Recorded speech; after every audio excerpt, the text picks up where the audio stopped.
at Diamond 887 FM and on YouTube, Diamond FM Ilorin. We'll bring you the details of the news right after this break.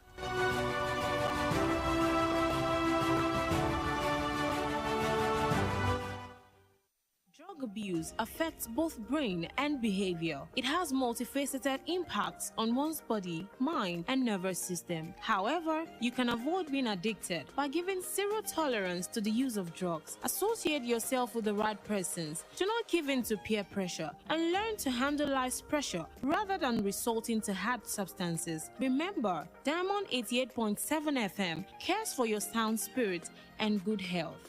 This message is from Diamond 88.7 FM.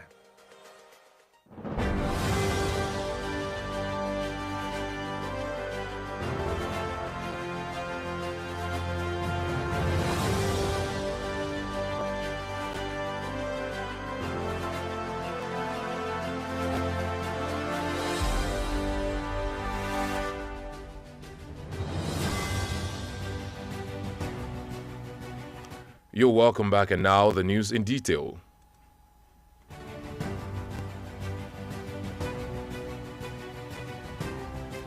The Minister of Labour and Employment, Dr. Chris Ngige, has described the demands of the Nigerian Association of Resident Doctors in an ultimatum issued to the federal government as absurd. Ngige said the government has given the doctors everything they want and their sense of entitlement is too much. NARD had on Saturday given the federal government 2 weeks to meet its demands or face industrial disharmony. The doctors are demanding an immediate increment in the consolidated medical salary structure to the tune of 200% of the current gross salaries of doctors.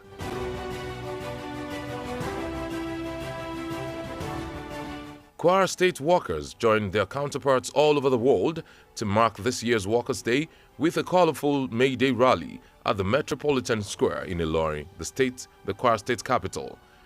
Diamond FM correspondent Abiodun Akinwumi, who was at the event, reported that the program was memorable with dignitaries which include the Kwara State Governor, Malam Abdurrahman Abdulrazak, Kwara State Deputy Governor, Elder Kayode Alabi, among others.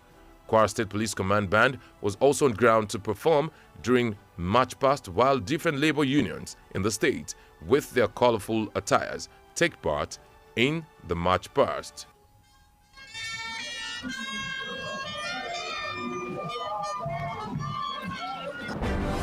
Association of Senior Civil Servants of Nigeria came first in the March Past at this year's Workers' Day rally in Kwara State.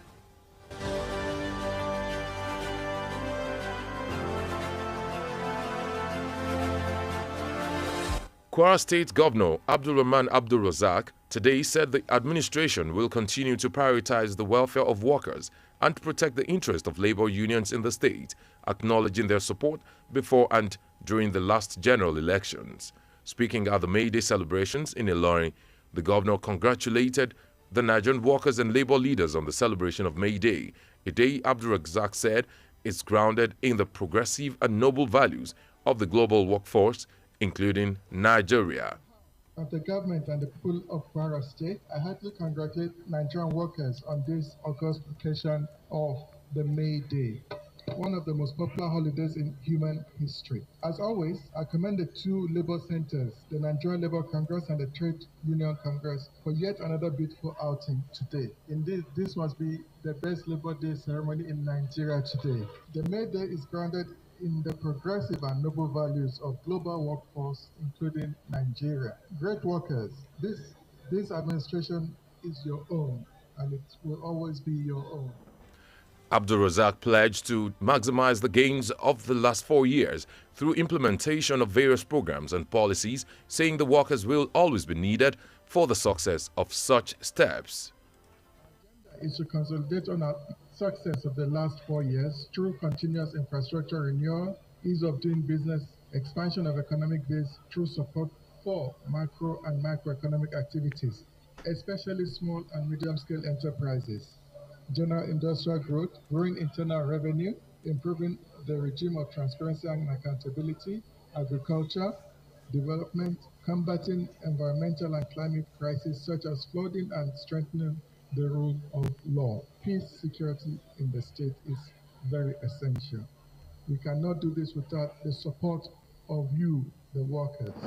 The governor attended the event alongside Deputy Governor Kayode Alabi, Head of Service Mrs. Susan Modupe Oluwole, Cabinet members, and Commissioner of Police Paul Odama, Director General of the Michael Imodu National Institute for Labour Studies Isa Aremu MNI. Several serving and former labor leaders also attended the celebration.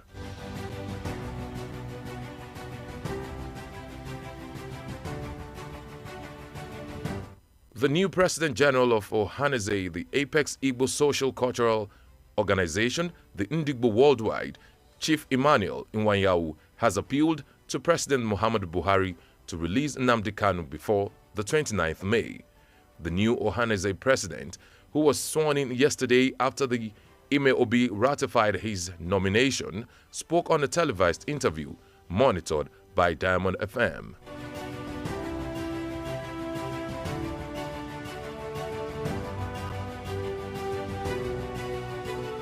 When his case had been examined by the court of the land, and the court have said that Nnamdi Kanu should be released. So it is the view of Ohaneze and Igbo, an appeal we're making to Buhari to give us that gift of releasing Nnamdi Kanu before he leaves before his expiration of his 29th of May. Chief Nwanyawu, who said he had planned to convene a peace summit in the southeast, noted that the proposal might not work if Kanu remained incarcerated. It's my intention to organize what I call security summit. Peace summit. I want to have a peace summit. A peace summit where Ohaneze will invite all the groups that are agitating for one thing or the other. Then make them to embrace peace, so that they stop killing and murdering people. And we can't organize a peace summit if Nnamdi Kanu is still in detention. The new Ohaneze President General commended President Buhari for some of his infrastructural interventions in the southeast, explaining that contrary to misconceptions in certain quarters, Buhari does not hate Ndigbo. Benue State Governor Samuel Otum has urged members of the National Assembly to resist any last-minute attempt, under whatever guise, to pass a bill that seeks to deprive Nigerians of their God-given lands in favor of herders across the country.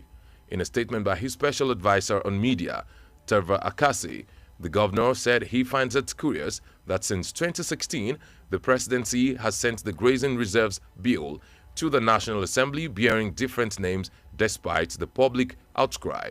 Otum added that the National Grazing Reserves Council Bill is not only a violation of the Constitution and the Land Use Act, but is also a fang of impunity, subjugation, and a deeply rooted conquest agenda against Nigerians.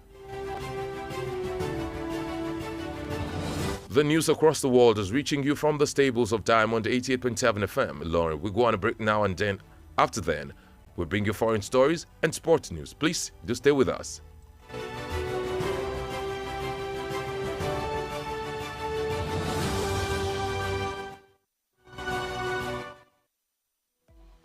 Follow us on social media, Facebook, Twitter, and Instagram at Diamond887FM. Diamond FM, shining supreme.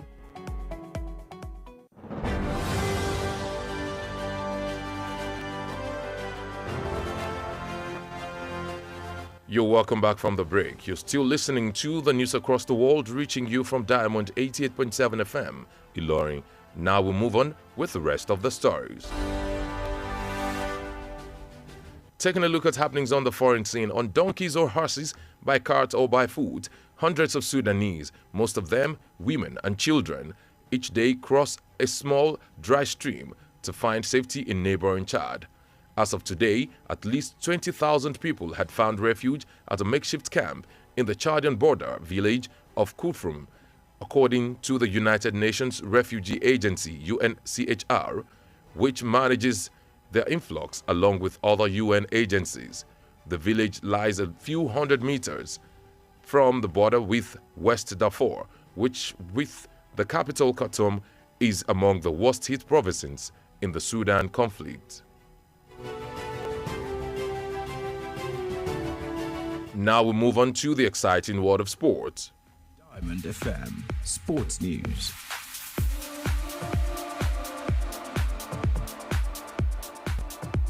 Mikel Arteta has said Arsenal will continue to fight for the Premier League title as they will not settle for second place. Arsenal dropped to second place on the log after Manchester City defeated Fulham 2-1 at Craven Cottage on Sunday. City on 76 points is 1 point above Arsenal with a game in hand. The Gunners can reclaim top spot if they beat Chelsea at the Emirates on Tuesday. That ends the sport update. Please stay tuned for the concluding part of the news.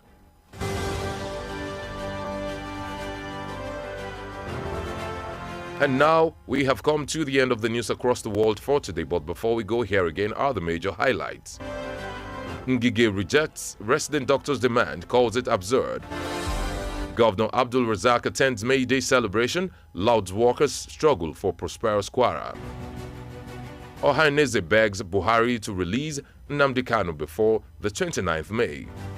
On the foreign sense was brought to you that thousands of Sudanese make unsafe trek to safety in Chad. And in the world of sports, we also told you that Arteta says Arsenal deserve Premier League title. Did you know? Today, the 1st May is International Labour Day, a day set aside to show respect and support towards workers and labourers. Now you know. Diamond FM says, employees are the key to your success with customers. Always treat them exactly the way you will prefer them to treat your customers. For news coverage or information about happenings around you, kindly contact the Diamond FM newsroom number on 0916 062 7526. Once again, the number is 0916 062 7526. The news across the world was edited by Mahmoud Lawal. I am Babafemi Adesoye. Thank you for listening to your shining Supreme station. Enjoy the rest of your evening.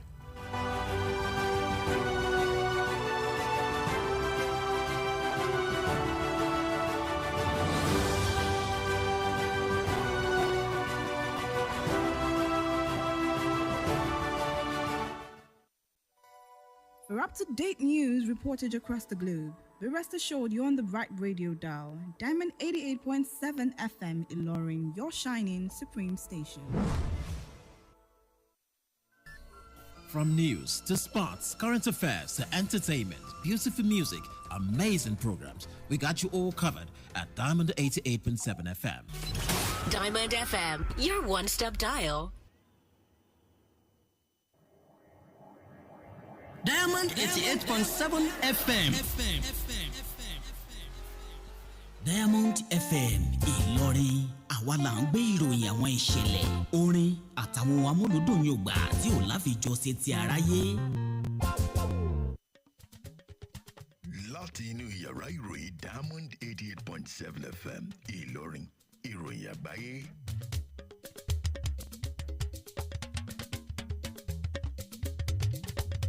Ẹ kúrọ̀lẹ́ àkójọpọ̀ ìròyìn jákèjádò àgbáyé la mú wá fún yín láti kànnì Diamond 88.7 FM Ìlọrin. Kókó ònú ìròyìn rèé. Ngige tako ìbéèrè àwọn resident doctor ó ní àlá tí ò lè ṣẹ ni. Gómìnà Abdulrasaq kópa nínú àyájọ́ ọjọ́ àwọn òṣìṣẹ́, ògbóṣùbà fáwọn òṣìṣẹ́ fún ìmúgbòrò ìpínlẹ̀ Kwara. Ọ̀hánẹ́sì ni wọ́n rawọ́ ẹ̀bẹ̀ sí ààrẹ Buhari láti yọ̀ǹda Nnamdi Kanu ṣáájú ọjọ́ 29 lóṣù yìí. Nílẹ̀ òkèrè, ẹgbẹgbẹ̀rún àwọn èèyàn ilẹ̀ Sudan ni wọ́n ń fẹsẹ̀ rìn láti sá àsálà fẹ́mi wọn lọ ilẹ̀ Chad. Lẹ́ka tèrè ìdárayá, Arteta ti sọ pé ikọ̀ Arsenal ló yẹ láti gba àmì ẹ̀yẹ ti Premier League. Ẹ̀sìn fún dídarapọ̀ mọ́ wa lórí ìròyìn tó jẹ́ jákèjádò àgbáyé láti lè ṣe Diamond FM Ìlọrin. Olanrewaju Ogunniyi lóníròyìn. Ẹ lè rí wa gbọ́ lórí ìtàkùn ayélujára www.diamondfm ìyẹn tàbí kẹ́wò wá tààràtà lórí ìkànnì abánidọ́rẹ̀ẹ́ Facebook wa Diamond 88.7 FM àbí lórí YouTube Diamond FM Ìlọrin. a ó mú ẹ̀kúnrẹ́rẹ́ ìròyìn fún yín lẹ́yìn ìdánidúró ráńpẹ́ yìí.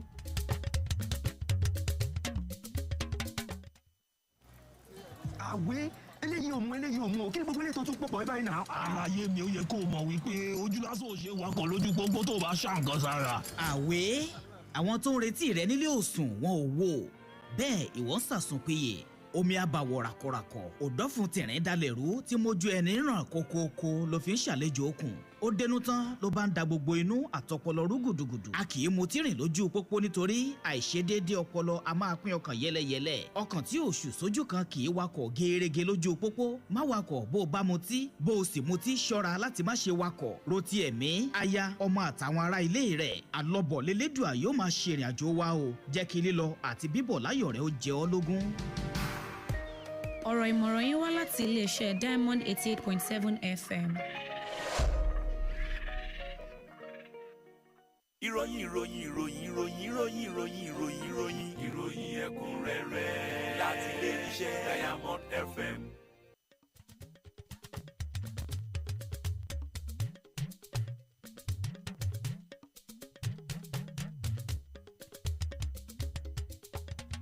ẹ káàbọ̀ padà ìròyìn jákèjádò àgbáyé ọ̀hún rèé lẹ́kùnrẹ́rẹ́. mínísítà fọ́rọ̀ òṣìṣẹ́ àti ìgbanisẹ̀ nílẹ̀ wa dókítà Chris Ngige ti ṣàkàwé ìbéèrè àwọn dókítà èyí tó ń kàwéṣẹ́ lọ́wọ́ NAD lórí gbèǹdéke tí wọ́n fún ìjọba àpapọ̀ gẹ́gẹ́ bí ohun tí ò nítumọ̀ tí ò sì lè ṣẹ. Ngige sọ pé ìjọba ti ṣe ohun gbogbo tó yẹ fáwọn dókítà ọ̀hún àti pé ohun tí wọ́n ń béèrè fún náà ló pọ̀ lápọ̀jù. Ṣé lọ́jọ́ àbámẹ́ta ní ẹgbẹ́ NAD ni wọ́n fúnjọba àpapọ̀ lọ́sẹ̀ méjì bíi gbèǹdéke láti dáhùn sáwọn ìbéèrè àwọn tàbí káwọn yanṣẹ́lódì pàṣẹ tì máa wòṣẹ́ níran. ńṣe làwọn dókítà ọ̀hún béèrè fún àfikún owó oṣù òṣìṣẹ́ elétò ìlera síbi ìdá igba owó oṣù táwọn dókítà náà eléyìí tí wọ́n ń gbà. àwọn òṣìṣẹ́ ìpínlẹ̀ Kwara lónìí ti darapọ̀ máwọn akẹgbẹ́ wọn lágbàáyé láti fi ṣe àmì ayẹyẹ ti àwọn òṣìṣẹ́ tọdún yìí lójúkò ìsayẹyẹ metropolitan tó wà nílùú Ìlọrin tí ń solúlò ìpínlẹ̀ Kwara.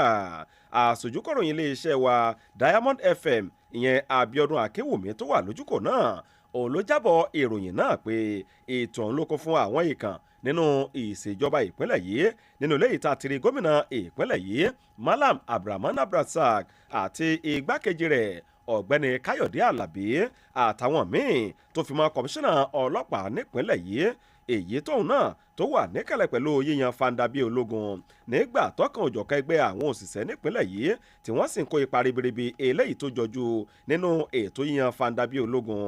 ẹgbẹ́ àwọn àgbà òṣìṣẹ́ ìjọba nílẹ̀ wa ni wọ́n ṣáájú lọ́dún yìí fún ètò ìyan fanda bíi ológun náà nípínlẹ̀ Kwara. gómìnà ìpínlẹ̀ yìí Abdulrahman Abdulrasaq ti sọ lónìí pé ìṣèjọba òun yóò fọwọ́ bàbàrà mọ́rọ̀ ìgbáyégbádùn àwọn òṣìṣẹ́ ìjọba tó sì tún kan sára sí àtìlẹ́yìn wọn ṣáájú àti lásìkò ètò ìdìbò eléyìí tí oore kọjá lọ nígbà tó ń sọ̀rọ̀ lórí àyájọ́ ọjọ́ àwọn òṣìṣẹ́ ìyẹn méde nílùú Ìlọrin. gómìnà ìpínlẹ̀ yìí kí àwọn òṣìṣẹ́ ìpínlẹ̀ yìí kú oríire tó fi máwọn adarí ẹgbẹ́ òṣìṣẹ́. Abdulrasaq wá ṣèlérí láti fi kún àṣeyọrí tíṣèjọba rẹ̀ tí wọ́n ṣe lọ́dún mẹ́rin sẹ́yìn nípasẹ̀ àwọn àgbékalẹ̀ ọ̀kan òjọ̀kan àwọn ètò. ńṣe ni gómìnà kópa nínú ètò náà pẹ̀lú ìkọ́wọ́rìn igbákejì rẹ̀ ọ̀gbẹ́ni Káyọ̀dé Àlàbí olórí òṣìṣẹ́ ìjọba abilékọ Susan Modúpẹ́ Olúwọlé èyí tó fi mọ́ kọmíṣánná fàájọ ọlọ́pàá ìpínlẹ̀ yìí Paul Odama adarí àgbà fún ilé ẹ̀kọ́ Michael Imadu National Institute for Labour Studies Isa Aremu tó fi mọ́ àwọn adarí òṣìṣẹ́ tẹ́lẹ̀ rí àtàwọn tó wà nípò lọ́wọ́ eléyìí tí wọ́n kópa nínú ètò náà. ààrẹ àpapọ̀ titun fẹ́gbẹ́ ẹ̀yà Ìgbò ní Ohanaeze Ndigbo olóyè Emmanuel Ohanaeze Ndigbo ńṣe ni Emmanuel Iwanayawo ti rọ ààrẹ Buhari láti yọ̀ǹda Nnamdi Kanu ṣáájú ọjọ́ 29 lóṣù yìí. Ààrẹ tuntun fẹ́gbẹ́ Ohanaeze ọ̀hún tí wọ́n búra wọṣẹ́ fún lánàá ní iléeṣẹ́ ìròyìn wa Diamond FM ló kọ ìròyìn jáde nínú ìfọ̀rọ̀wérọ̀ tí wọ́n ṣe fún un. Olóyè Nwanyawo tó sọ pé òun ti pinnu láti pe àpérò àlàáfíà kan lẹ́kùn gúúsù lárùn, ṣùgbọ́n tó wòye pé ìgbèrò náà ló lè má ṣe lọ bó ṣe yẹ kó lọ tí ó sì lè má kẹsẹ̀ járe tí Kanu tó bá sì wà láhàámọ́. Ààrẹ tuntun fẹ́gbẹ́ Ohanaeze ọ̀hún ògbóríyìn fààrẹ Buhari lórí àwọn àkànṣe iṣẹ́ ìdàgbàsókè amáyédẹrùn èyí tó ṣiṣẹ́ kùn gúúsù ìlàrùn òní yàtọ̀ sáwọn ohun tí wọ́n ń sọ kiri. Ààrẹ Buhari ló kú iṣẹ́ tó sì ṣe takuntakun eléyìí tó jẹ́ pé kì í ṣe ọ̀tá fún ẹ̀yà Ìgbò.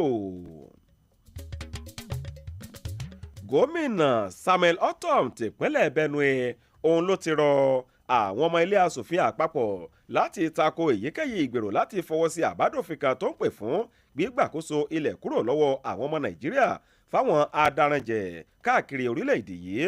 Àpilẹ̀kọ kan látọ̀dọ̀ abẹ́sìnkáwọ́ gómìnà ọ̀hún lẹ́ka tìròyìn ìyẹn Tava Akase ni gómìnà ń sọ pé òun rí i pé látọdún 2016 tààrẹ tó ti fọ̀rọ̀ àbádòfin ìfẹ́ranjẹko náà sọ́wọ́ sílé asòfin àpapọ̀ tí wọ́n sì sọ lọ́kan òjọ̀kan orúkọ láì náni ìgbé aráàlú. Ortom sọ pé yàtọ̀ sí pé àbádòfin náà tako òfin ilẹ̀ wa àti òfin lílo ilẹ̀ nílẹ̀ wa, ó ní ń ṣe ló jẹ́ eléyìí tó tako àfojúsùn tó jẹ́ tàwọn ọmọ Nàìjíríà. Ìròyìn jákèjádò àgbáyé ọ̀hún ló ń dé sí etí ìgbọ̀nyìn láti Diamond 88.7 FM Ìlọrin. A ó lọ fún ìdánidúró ráńpẹ́ lẹ́yìn náà tá a bá ṣẹ́rí padà dé. A ó lọ fún ìròyìn lẹ́ka tilẹ̀ òkèrè àti lẹ́ka tèrè ìdárayá. Ẹ má yí kúrò níbẹ̀ níkànnì Diamond 88.7 FM Ìlọrin. Ẹ darapọ̀ mọ́ wa ní ìtàkùn káyélujára wa, ìtàkùn ìbádọ́rẹ̀ẹ́ Facebook, ìtàkùn abẹ́yẹfò Twitter àti Instagram lórí Diamond 887 FM. Diamond FM, shining supreme. ìròyìn ẹ̀kúnrẹ́rẹ́ láti ilé iṣẹ́ Diamond FM.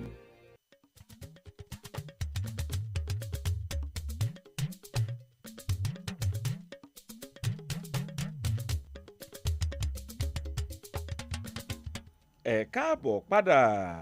Ìròyìn jákèjádò àgbáyé lẹ́sìn tẹ́tí gbọ́ láti kànnì Diamond 88.7 FM Ìlọrin. Ìyókù ròyìn rèé láti ilẹ̀ òkèrè. Ńṣe làwọn ẹṣin àti kẹ́tẹ́kẹ́tẹ́ tó fi máwọn èyí tó ń fẹsẹ̀ rìn ní takọ-tabo tó fi máwọn ọmọdé ni wọ́n ń fojoojúmọ́ kọjá orí ìyàngbẹ́ ilẹ̀ àtorí omi láti sàásálà fẹ́mi wọn lọ sórílẹ̀-èdè alámúlétì wọn ní Chad. Gẹ́gẹ́ bí àkọsílẹ̀ tá a rí gbọ́ lónìí, ó kéré tán 20,000 èèyàn níye ni wọ́n ti gúnlẹ̀ tí wọ́n sì ń ṣàtìpó níbùdó ìforíkàsí ilẹ̀ Chad nílùú Confrom. Gẹ́gẹ́ bí ẹ̀ka tó rí sọ̀rọ̀ àwọn àtìpó nínú àjọ UNHCR bí wọ́n ti ṣe wé.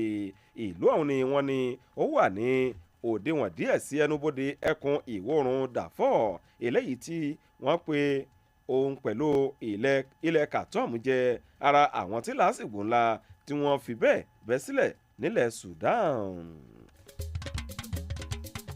Ìròyìn láti ẹ̀ka tèrè ìdárayá. Ńṣe ni ọ̀gbẹ́ni Mikel Arteta ti sọ pé ikọ̀ agbábọ́ọ̀lù Arsenal yóò máa tẹ̀síwájú láti jà fún gbígba àmì ẹ̀yẹ Premier League gẹ́gẹ́ bí wọn kò ṣe ní gbà láti dúró sípò kejì.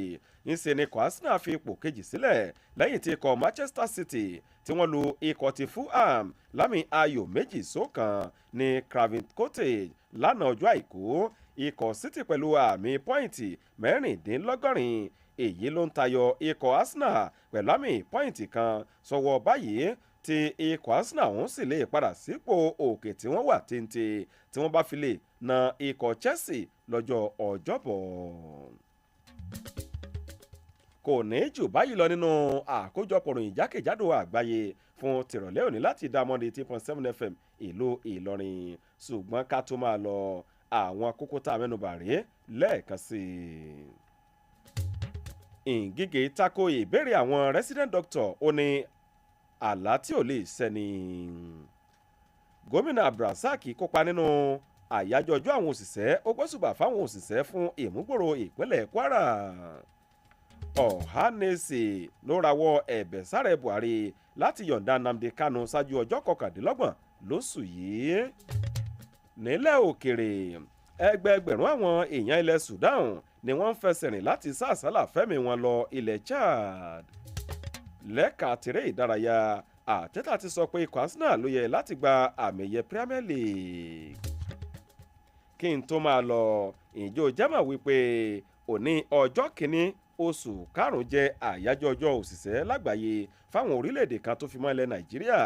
Ó jẹ́ àyájọ́ ọjọ́ ìbú ọlá fúnni àti ìgbárùkù ti àwọn òṣìṣẹ́ lágbàáyé àti àwọn agbaṣẹ́ṣe. Ọ̀rọ̀ iyebíye Diamond FM fún tòní rèé. Àwọn òṣìṣẹ́ rẹ̀ jẹ́ igun kan sí àṣeyọrí rẹ̀. Má ṣe lò wọ́n nílò ẹrú bí kò sí ọ̀nà èyí tó fẹ́ láti fi jẹ́ kí wọ́n bá wọn oníbàárà rẹ̀ lò.